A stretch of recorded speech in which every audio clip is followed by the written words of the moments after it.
I don't know how we did it. Somehow we're back again. There is another episode of the Backpack Show live for you, at least at the time I'm recording it, darn it. I have a great one today. Carrie helped me find this. This is Stephen Kent Mirassou, who has a book about lineage, but he comes from a family lineage, a heritage of winemakers in California. So we're going to get to ask all kinds of wine questions, I guess. We're going to ask about what it takes to get dragged back into this line of business when you're a software kind of guy. We're going to learn all about, what this does to our, how do we see the world differently if we're digging in the dirt and we're, people of the soil. Hi, everyone. Tim Kitzrow from NBA Jam and NFL Blitz, welcoming you to The Backpack Show. Your hosts, Chris Brogan, Carrie Gargone, Boom Shakalaka. Backpack Show.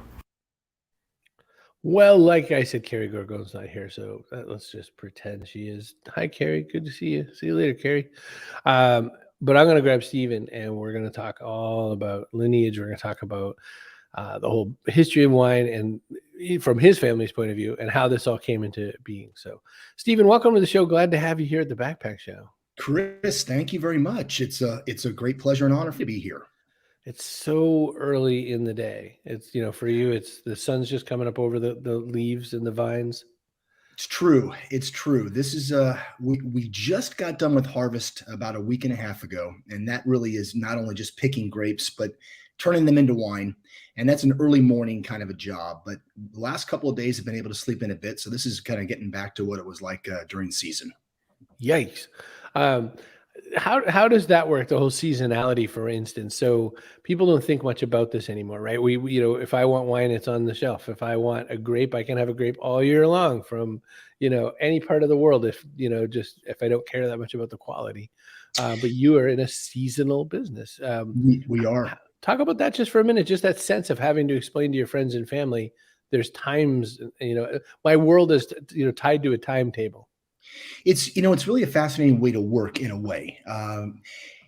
Being connected to the earth, being connected to the way that a vine goes from zero leaves in the wintertime after we prune to big pendulous bunches of gorgeous fruit in August and September and October when we're harvesting is an amazing way to see the world, to see nature progress, to see this raw product that hopefully you're going to turn into something beautiful to progress.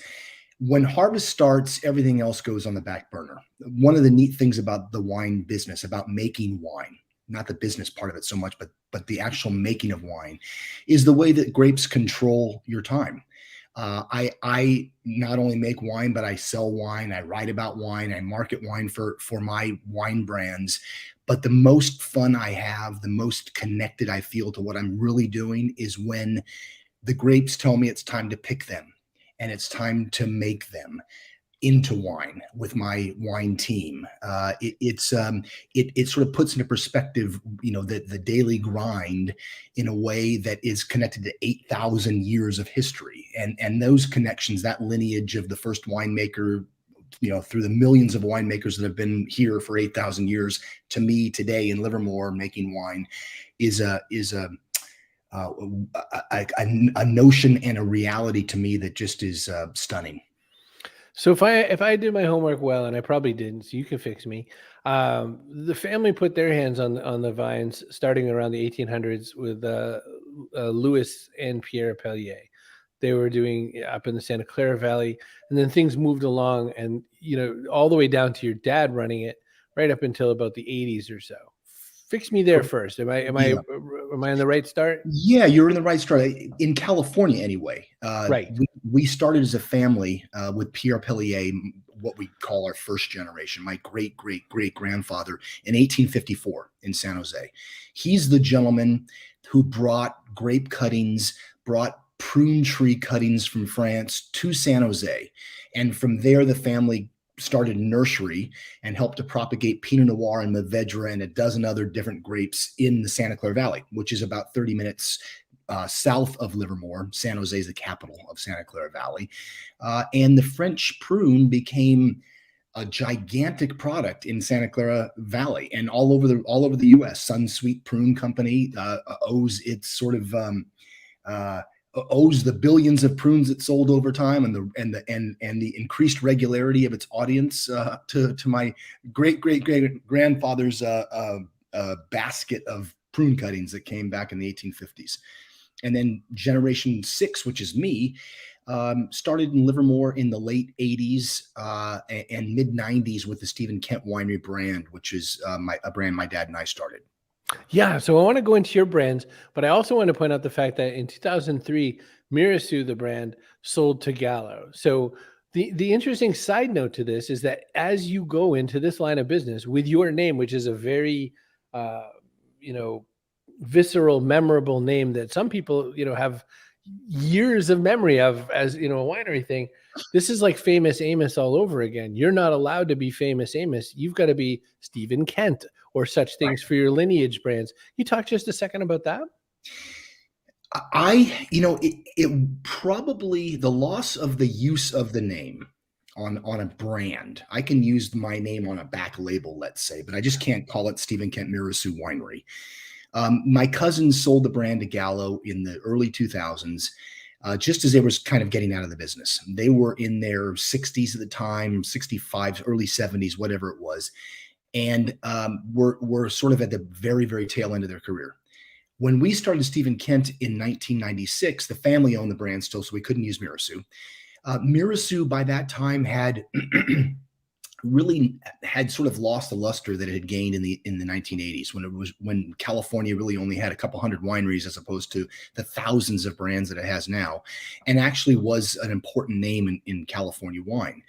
Stephen Kent, easier to say. As a kid, Mirassou can be mispronounced on purpose and not on purpose in a dozen different ways, and kids find all the the really crazy ways of mispronouncing your name. So Stephen Kent was easier to say, easier to spell. It I think is synonymous with really high-end wine made especially from Livermore, although we do stuff from Napa and the Santa Cruz Mountains at this point as well. So no real skin off my nose at this point in time. It's not a brand that I ever really worked with as an adult. So yeah, you didn't lose your equity in the brand. It's just, a last name that you choose, you could have or not have, I guess. Correct. So I want to go just sideways for a minute into this book you wrote called Lineage, Life and Love in 6 Generations in California Wine, because that's kind of where we'll pull a lot of these questions from. One thought I was having about this all. So first off, 4 generations, I was taught by a bunch of people who make candy for a living. 4 is difficult because great gramps, comes over on the boat, sleeps on top of the sugar bin and all that. His kid has a pretty crap life too. The last kid hears about it enough that he's kind of like indoctrinated into it. We get to the 4th generation, and that kid wants to sell everything and buy a Ferrari. Right. How did you get to 6 generations first? And then what does the landscape look like as a 6th generation business? I don't like Italian cars, so that was the answer. No, just kidding. It happened. It didn't happen exactly by accident, but it didn't happen early on either. I worked at the family winery as a kid, like most kids do with family businesses. They're doing the scut work, right? They're sweeping warehouses out. My son, who's the 7th generation of the family in the business now, my assistant winemaker, started polishing glasses and emptying nut buckets when he was 16 years old at our place. So you start doing the sort of crap work during the summer times, and you go back to school and what have you. When I was going off to college, the family business was something I knew for 2 or 3 months a year. And that's it. I didn't live near the winery. I lived in a different part of San Jose. So I didn't really see harvest growing up. I saw the work kind of surrounding harvest, the production end of things. That was the least important part of that particular part of that world, let's say. I go off to the East Coast to go to school because my family had been in San Jose for generations. I wanted to see something more. Thought I wanted to be a lawyer. Fell in thrall with a couple of literature professors when I was at GW, George Washington University, and determined that I wanted to be a lit major and teach college literature and write books. That was the idea. So let's go there for a second, because I've got to imagine Pop hears this news and goes, oh no. Like, a whole bunch of generations of people working their hands. Was it, oh no, or was it, thank goodness you're going to stop touching dirt? Well, it's funny because my dad was always on the sales end of things. He was the VP of sales for the family winery. So he wasn't on the production side of things. I think that I don't know this to be an absolute fact, but my memory anyway of the sense was that my father, I left in 82 to go to school, freshman Mhm. year. He left in 84. So I think that he was already having some issues with his partners. That Okay. family, like you say, family businesses are tough, especially when you're talking about multi-generations and brothers who have sons on different sides of the family. And they're all trying to come together to create something, which they did, that was memorable, still is Mhm. to people local here. Um, but ultimately, my father wanted to get out of the family business because directions were changing. He wanted to do something quality wise. So I don't think he ever thought that I was going to get into the business. So I think when it did happen after a 10-year stint on the East Coast and coming back with my wife, late wife now, and 2.5 kids, on an 8-day trip in a Toyota jam packed with stuff from New Jersey to California. Um, Coming back into the business as an adult, trying to sell wine to help the family brand out, I think was a great surprise for him and a bit of a shock then. But that was sort of a prelude to the first vintage of wine that I made, when the scales drop from your eyes and the aha moment and the coming out of the house that dropped on the witch and everything's in technicolor kind of experience happened for me. Mhm. Where, holy cow, so this is what it means to be in the wine business. This is what it means to have this aesthetic connection to something that's 8,000 years old and that's been done by men and women throughout history who have tried to make something beautiful from kind of unruly nature. I get to do that every year. That has been the not only sustaining element in my life, but the element that gives me the most visceral pleasure, and also a sense of continuity, connection to the family, to previous generations, winemakers from the dawning of time, and an opportunity to take care of people, which is really kind of my business is a hospitality business. We're similar to restaurants in that regard. Our vehicle for hospitality is wine. Unlike food for restaurants, we still are in the business of taking care of people and hopefully providing joy and richness to their lives. Are you an author first, or are you a wine person Ooh, first? God, that's a good question. Um, I probably have to say, um, at least at this moment, a winemaker first. My sort of, I'm not going to call it childhood because I was 22, let's say, so childish, maybe. My childish dream when I was in grad school and living in the West Village and sort of riding the one train up and down Manhattan would be at some point to see somebody on the train reading my book. I felt like that would be the moment I knew I made it. That would be the most amazing thing. I've written a lot over the years for business, just paragraphs here, paragraphs there, tasting notes, which are horrible things to have to write, and Mm. read for that matter. But sort of scribbling every now and again, scribbling about vineyards, about wines, about the making of wine, what it's like to be in a winery when fermentation is happening, that sort of thing. And that kind of 15,000 word bit of a manuscript became an 80,000 word book kind of over COVID. And I was surprised that it happened, surprised that I was able to do that. I look at them now as sort of winemaking and writing are sort of two strands in my life I get to intertwine now. One is not sort of a ghost-like thing in the back of my mind. It's a real thing now because I actually sat down and wrote a book. And now I have, I guess the confidence to continue that pursuit. And every year I get a chance to make wine also. So they're writing is rapidly catching up with winemaking, but I think I'm still probably winemaker first by a nose. That was a twisty road that I did not know which one you were going to pick all the way to the very end. So you almost story told your way to saying this. So it was great. Right. Right. Like I said, I was going to fail about doing ads. So I'm going to do ads as fast as I can because let's do that. I'm going to leave you here with me too. So if you want an audio podcast version of this, and who wouldn't really, you can go anywhere that there's an audio podcast and just grab the Backpack Show. Look specifically for the Stephen Kent Mirassou one to talk about what we're talking about. Castos.com, make your own podcast. Hey, do you want a .online domain? You can get one. Pretty easy for $1 whole. Just use the code Chris at the checkout line in all caps. and you'll get it for $1 for like a whole year, I think. Want to make a show like this? It's pretty easy. Get StreamYard. See brogan.me/StreamYard. I can run the show even while Carrie's gallivanting all around the planet, not anywhere to be seen. Also, we are back in business. Presearch.com has re-upped their sponsorship because Kate Colgan loves us and we love Presearch.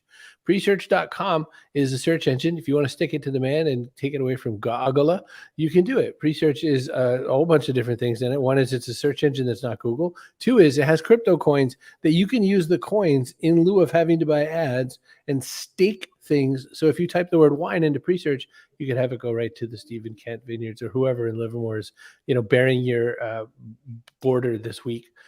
We'll get to that. I got to ask that question. Like, what wine are you making these days?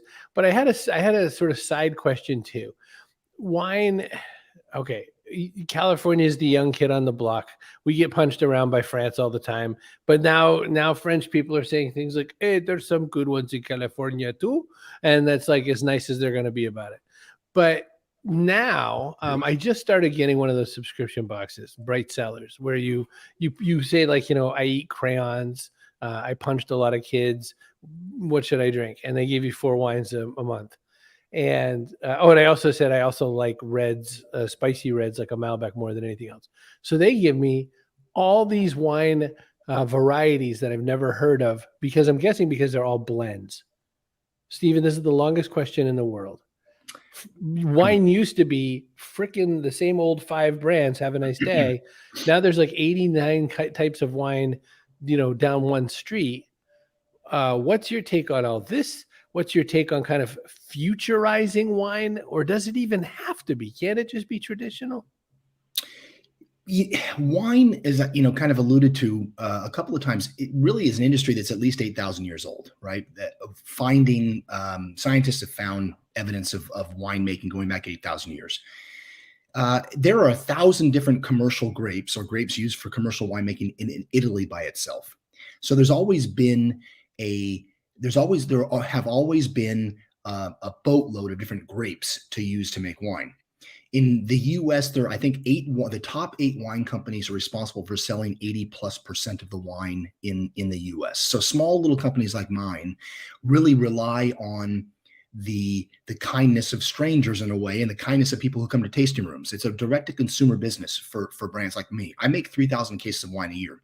Gallo makes 76 million cases of wine a year. So you don't see Stephen Kent wine or Lineage wine or L'Autre-Côte Cabernet Franc on store shelves for the most part. You come to my tasting room, we send it to you in the mail, that sort of thing.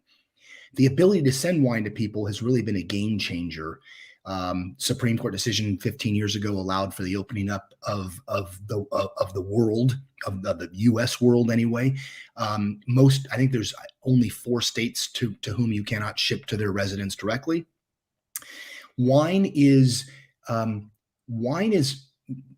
not really a futurizable thing in the sense that it relies on a bunch of new technology every 18 months kind of a thing. Wine's been made the same way, generally speaking, for 8,000 years. Wine making itself is not particularly difficult. Anyone can make wine. If you crush some fruit up, just leave it outside. You'll end up having this gassy puddle of crap, but it will be wine. Making really good wine's a much more difficult thing, obviously, because it starts with a source, a place that's special. Wine is, for me, one of those things that is the preeminent thing that links people. It's a product that changes constantly, evolves. Every single sip of wine is different. From the top of a bottle to the bottom of the bottle, it's never the same. It's a bottomless experience. People who love wine generally get more and more passionate about it over time. They dive more deeply. They never get to the bottom. That's kind of where I am, is just swimming to the bottom of a bottle. Hopefully at some point getting somewhere near the bottom at some point. It's a social lubricant. It ties people together. It's one of the most amazing aesthetic experiences that there is.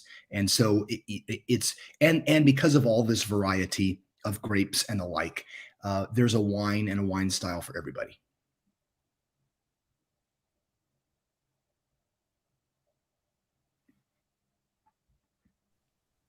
That's interesting. My mic decided to mute itself. Now I can hear you.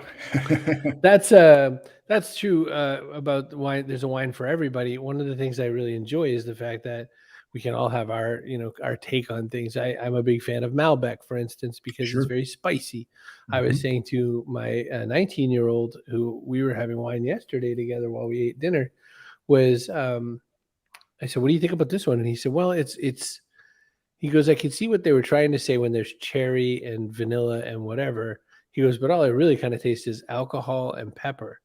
And I Mhm. said, "So what do you think?" And he said, "Well, I think it means that they didn't quite do what they were trying to do. I think they would have wanted it to be a certain flavor." And I said, "Yeah." And so there's probably a lot of reasons for that. One is maybe that, you know, well, let me mix this with another thing.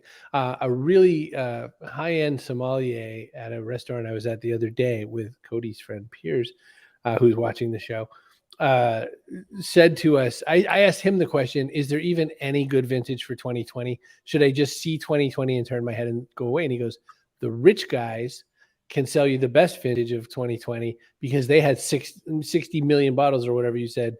They had millions of bottles, so they could throw a batch of a couple 100,000 at you and it would be a good batch. If you're doing the 300 cases, you don't have that luxury. So my two questions crisscrossed is, at different levels of being a vintner and at different levels of putting wine out there and all that, what happens with a bad batch, or what happens with bad variety, or what happens with the taste flavor that my son experienced? Can you give a few notes on that? Yeah, 2020 was a really hard year for us.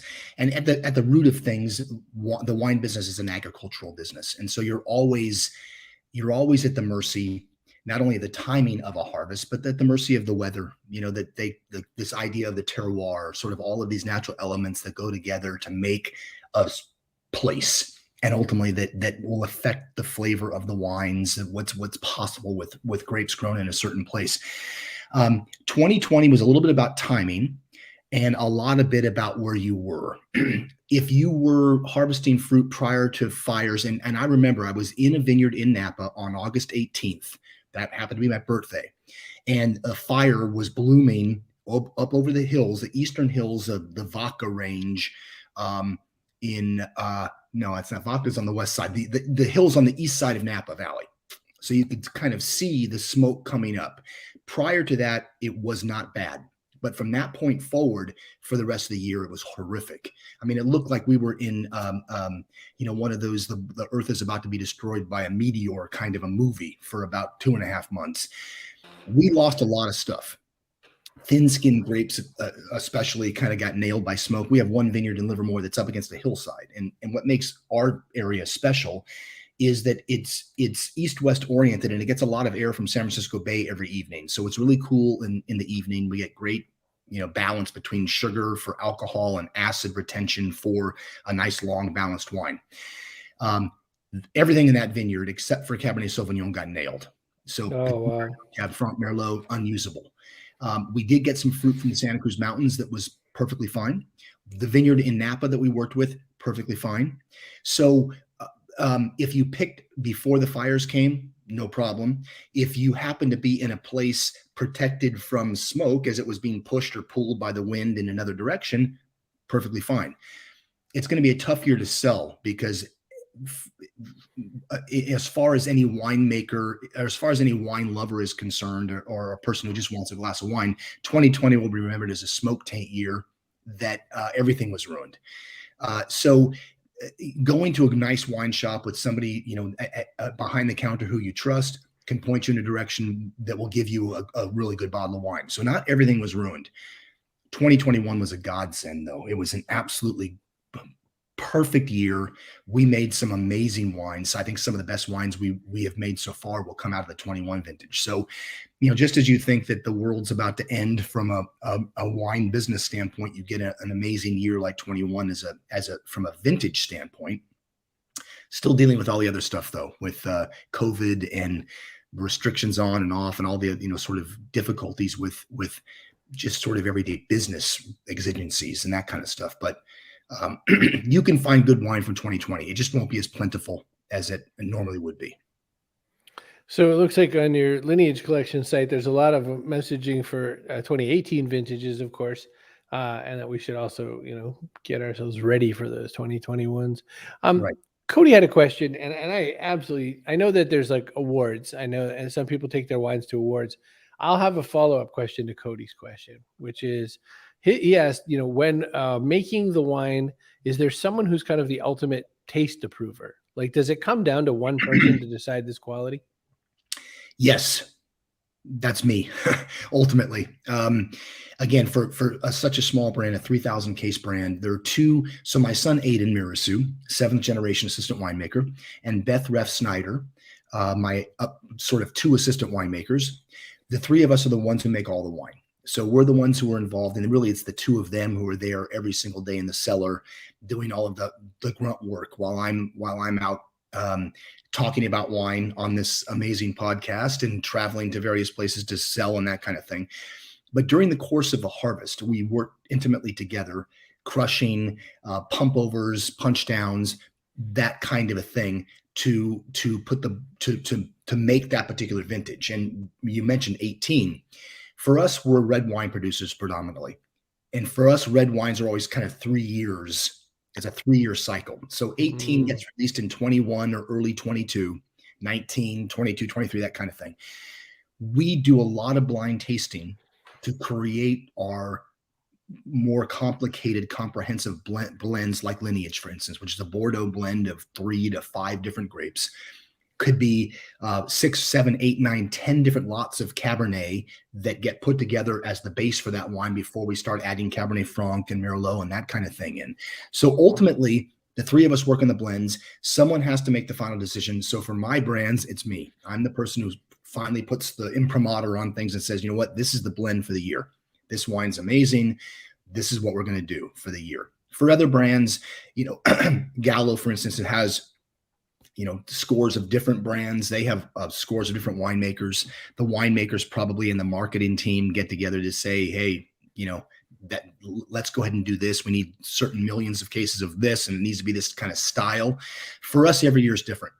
Every year is about putting together the best possible wines. Like on the screen now, Lineage 2018 is a blend of 4 different grapes, and it is about 54% Cabernet and 30 some odd percent Merlot and about 14% Cab Franc and 3% Petit Verdot. And all this comes about by making 80 different mock blends before we finally get to that point where we say, yeah, this is worthy of the Lineage brand. It's worthy of us as winemakers. It's worthy of the vintage and the place and all that kind of stuff.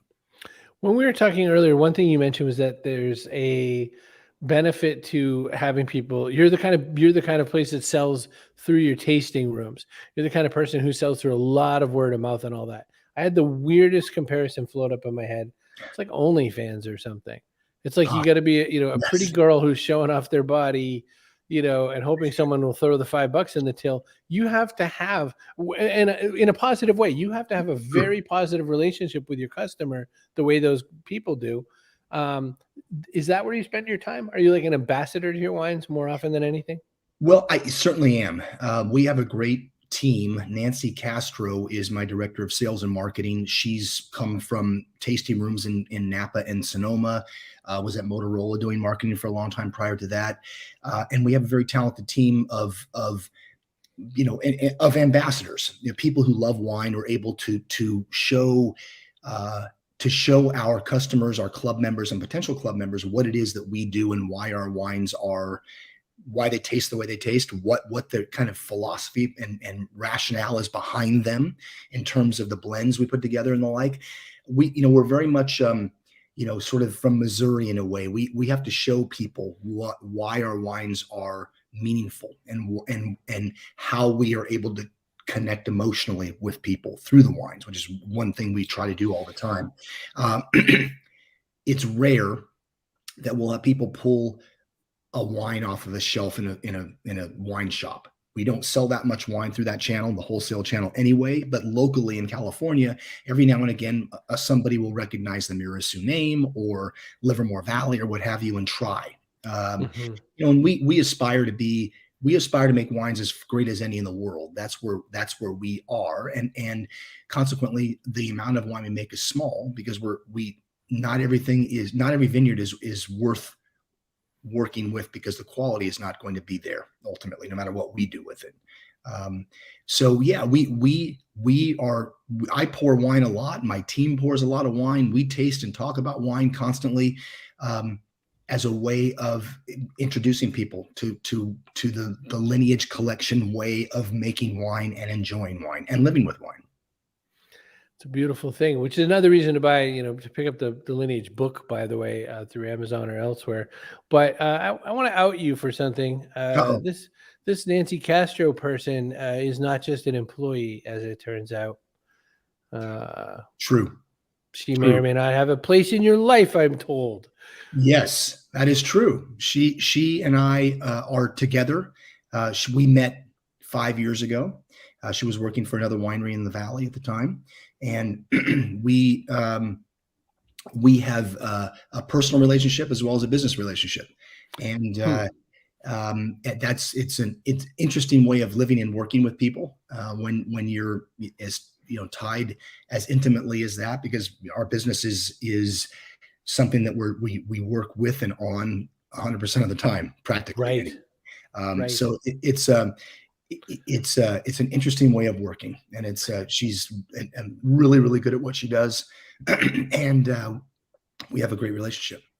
You have this upstart Aiden Mirassou, like the place is lousy with nepotism. Is this very common in the vineyard scene in California?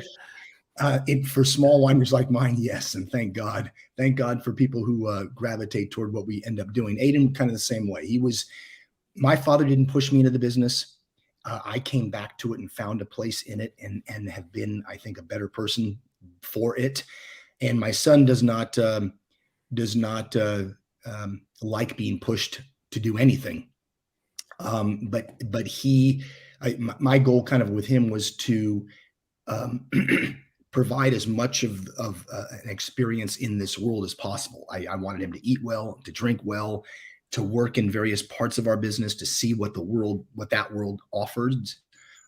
And he said, yeah, I want to do this. So that was a beautiful thing too. And it's a hard, winemaking is a very physical thing, especially during harvest. There's a lot of barrels that get moved around. There's a lot of, cases of wine that get slung all over the place, and it punch downs, pump overs. There's a lot of physical work. So that part is challenging during a harvest time, and it requires a lot of attention, because wine wants to turn into vinegar if you're not careful with it. And so you have to be constantly tasting and sort of not just monitoring, but looking for those moments when the wine really starts becoming what it can be. And that's when you start making certain decisions about pressing and bottling and stuff like that. So if you can't have your kids be at your beck and call 24 hours a day, who can you? That is a very good question. And I'm a big fan of slave labor. I've used that as a system in my business ever since I was quite young. Listen, one last question, and we're going to get ready to start walking out of here. But this book business too. You go and you write this book about lineage and 6 generations in California wine. This is one of those spaces where there's plenty of books about wine. There's plenty of books about wineries. What did you need to say? What had to get put in there? What made you decide you have to write a book? And then I just want to tell everybody who's paying attention here, how did you get James Patterson to blurb that book? That was a fun story. So why did I write it? What was I trying to say? I think that what I was trying to get across is just how amazing it is to be able to work in a business that has those kinds of ties, that kind of history, and has that very special kind of relationship with consumers. It's not widgets. Wine is not widgets. Fine wine is not widgets. It's different. Every vintage is different. It's a new animal every time. Not only every time you drink it, but every time you go to make a new vintage, it's different. It's a different chapter of this long, 8,000 year long book, as it were. I wanted to be able to give people kind of a behind the curtain view of what it's like to actually work in a winery. what it feels like and smells like in a winery, what it feels like in the middle of the vineyard at midnight when you're about to harvest and it's freezing cold, and the lights are there, and there's workers coming from the valley towns here in California to pick. And I wanted to I mean, I look at it as it's a love letter to people in the wine business. It's a love letter to people who make wine, people who tend vineyards, people who are on the front lines of hospitality. And it seemed particularly relevant, that part of it anyway, during COVID. That our business allows us to take care of people to a degree, hopefully allows us to make life a little bit better every day, a little bit easier, slough off some of the cares at the end of the day and have a beautiful glass of wine. That was kind of the goal. James Patterson, very quickly. I have a friend who has got a restaurant in West Palm Beach. I was doing a winemaker dinner in 2019 or early 2020, before the pandemic really kind of hit. And James Patterson lives in Palm Beach, goes to that restaurant a lot. I learned a fan of Lineage, the wine. And my friend Marcello Fiorentino at La Serena restaurant in West Palm Beach was pouring Lineage by the glass. And James Patterson is tasting the wine with his wife. We have a brief conversation. He really enjoyed the wine. And I inquired when the book was done through the restaurant whether he'd be interested in blurbing the book, and he was incredibly gracious about it. And so that was a nice little coup. My publisher really liked that we were able to get James to say yes. I'm sure your publisher is thrilled. All right, one last question from Cody, and then we're going to wrap up and get out of here. Cody has a follow-up on the taste question, which is, do you have to do things like watch what you eat or continuously train your palate or your taste buds or whatever to make sure you've got that best palate? Like if you want to be a super wine person or junior sommelier rank 4, what do you have to do? So tasting as widely as possible is a must. You really, there are no two Chardonnays, really well-made Chardonnays, that are going to be the same, or Cabernet Francs, Chinon, Bourgogne, Bordeaux, California Cab, Malbec from Argentina. These wines are all different. They're all different in texture, taste, flavor, aroma, all that kind of stuff. If you really want to be a sommelier at some point in time, or you really want to learn more, dive more deeply into that bottomless thing, writing about what you're tasting and smelling and feeling helps build those sense memories, I think. And the more serious you get in it, the more you do it the same way each time, I think reinforces the things that you're trying to remember about a particular wine. For me, it's texture. That's the most important thing, the way the wine feels. Acid balance, tannin levels, those kinds of things to me are what we are most able to work with in the winery as a winemaker. And it's really, for me, what kind of separates the quality of wines from okay to amazing. But just being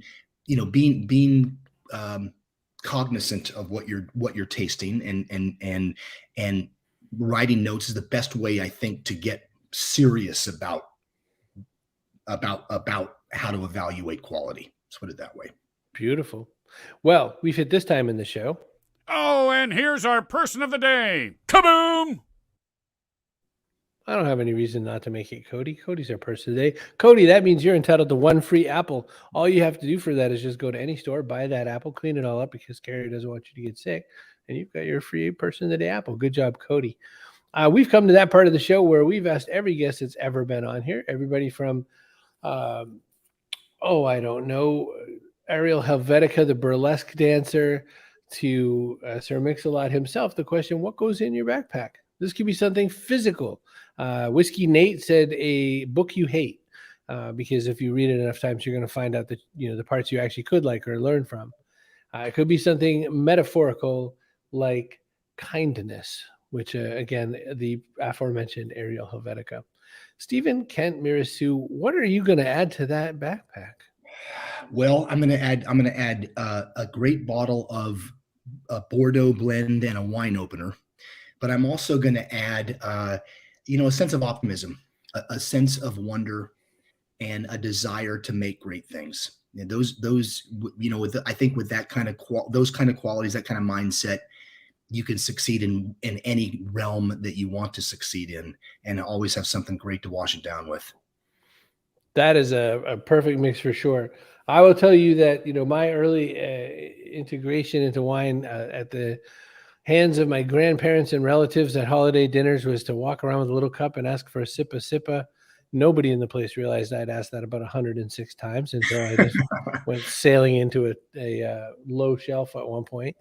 But my Grammy was known for that sort of thing. And I'll tell you, one of the tricks that she had for getting around to tasting